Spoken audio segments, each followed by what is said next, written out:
So it's Nancy Steidel from the Business Mission, and today we're going to talk about accountancy and why an accountant is important for your business. We have the fantastic Phil Daulby with us, who is actually the Business Mission's own accountant, gives us sound advice and mentoring support with our accounts and our financial structure of the Business Mission. Welcome, Phil. How are you today? I'm really good, Nancy. Thank you very much. And thank you for the opportunity this morning. We're great to have you. So I thought we could talk a little bit about yourself and how long you've been an accountant for. Well, just a bit of background there, Nancy. I started my accountancy practice here in 2004, and the company has grown purely from client referrals ever since, which is brilliant. Of all things, I think I enjoy being a mentor to businesses, making sense, hopefully, of the chaos that businesses often face. And I really enjoy meeting clients, new and old, and listening to their issues and discussing the way forward for them. I have a really good team here in Uppingham, in Rutland, and generally we're more than happy to help clients with a whole range of business services. I really enjoy growing the business and helping clients along the way. When I'm not here at the office or with clients, I like to travel, and we're very fond of the Greek islands and New York. We love New York. Fantastic. The Greek islands would be the best place to be right now, especially when winter coming. So yes, absolutely. I agree with you 100%. So how Go there next year, Nancy. Go there next year. Yeah, definitely. So how might an accountant benefit your business overall? I would say that it's always helpful for the business owner to treat the accountant as a business partner. Work in tandem with the accountant wherever possible. Share the decision-making process with them. Use their expertise. Tap into the accountant's network of professional advisors that they've built up over the years for, say, pensions, mortgage, and investment advice. It will very often be the case that the accountant has previously advised on the situations and the hurdles that new businesses face. Fantastic. And you definitely are more than an accountant for us. So the advice that you give us and the mentoring and, like I said before, it's more than just accounts. We can definitely just give you a ring up and you can give us the time to speak about it. And that's what definitely benefits the Business Mission. That's nice to hear. Oh, you're welcome. How might an accountant help business owners grow their businesses?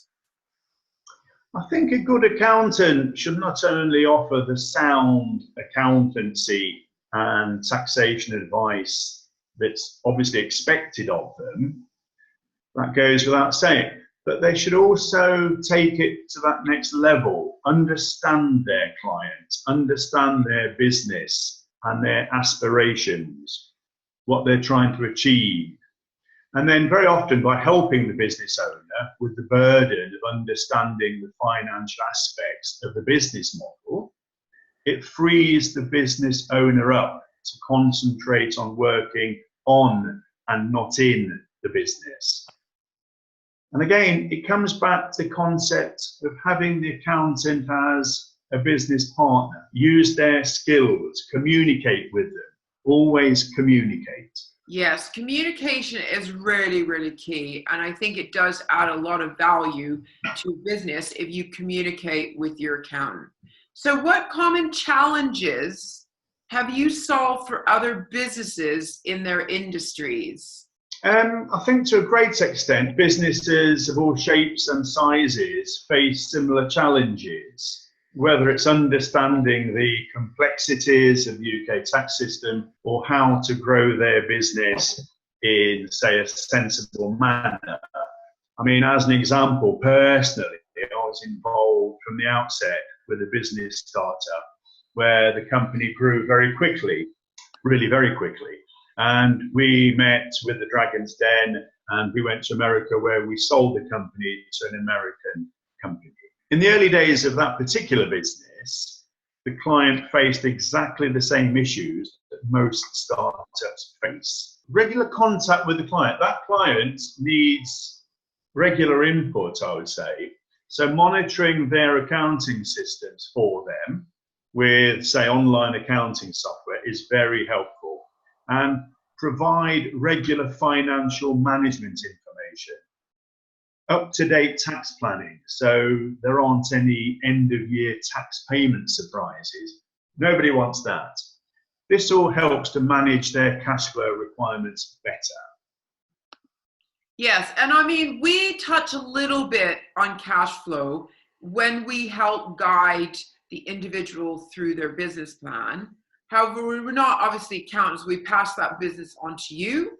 We do the basis, but hopefully that basis gives you the direction then you need to help them carry on to make sure their finances are in place. So talking about the tax season, how should one prepare for tax season, and what steps would an accountant take to prepare a business owner for a tax season? Well, let me just remind you when the end of the tax year is. The end of the tax year is April the 5th. And then the filing deadline for the self-assessment tax return itself is by the end of the following January. At the same time, the tax is due to be paid, and as are the tax payments on account. So it is a critical time coming up. And as soon as the information is available, the client should really liaise with the accountant as soon as possible. Again, it's all about communication. And the sooner the accountant has the necessary information to work with, whether it be pension details, the annual P60, data backups, investment income details, the sooner the accountant is in a better, more informed position to bring the client's tax affairs up to date. And the client can then budget accordingly, knowing what their tax liability is going to be. Fantastic, fantastic. And obviously, you've got a lot of experience with that. So, which is great. The tax, I'm not a big person for taxes. I'm sure loads of people hate paying taxes, but it has to be done. But if you are working with somebody like yourself who is educated, you definitely will be able to guide people through the tax season. So what is a break-even point? A break-even point, Nancy, is really the point at which income from the sale of either products or services equals the overheads incurred. So at that point, there's neither a profit nor a loss. And then any income above that point should then hopefully generate a profit. So as you can see, it is absolutely vital for a business to be able to calculate its break-even point, to be able to calculate its margin, its profit margin, which is the holy grail after all. Yes. If a business isn't doing that, then inevitably there will be cash flow problems. So breaking even is very important for the business. Absolutely, yes. It's really vital, yes. So let's just touch a little bit on the difference between setting up a sole trading and a limited company. We get this question from a lot of our clients. And while we like to keep when you start up a business, you like to keep your costs down. And so we sort of recommend sole trading and then go into a limited company. But what are the benefits of sole trading and the benefits of a limited company? The approach for a limited company is a lot more formalized, and they're a lot more visible in that they have to file their accounts at Companies House, and the dividend approach can be more complicated. But it depends on the business, Nancy, because very often a sole trader will set out on that basis and they become very successful, hopefully very quickly. And then for commercial reasons and in particular tax reasons, at that point, it's a good idea to convert the sole trader to a limited company, which is quite a straightforward process. It depends on the circumstances. And another option is to have a business partnership. very often in business, someone will start out in business and their own clients, in turn, would prefer that business to be a limited company. So they're in the driving seat. And in terms of, say, external investors who want to invest in that business, it's easier for them if there's a share structure in place and that business is a limited company, because they can then inject capital for shares and receive future dividends and so on.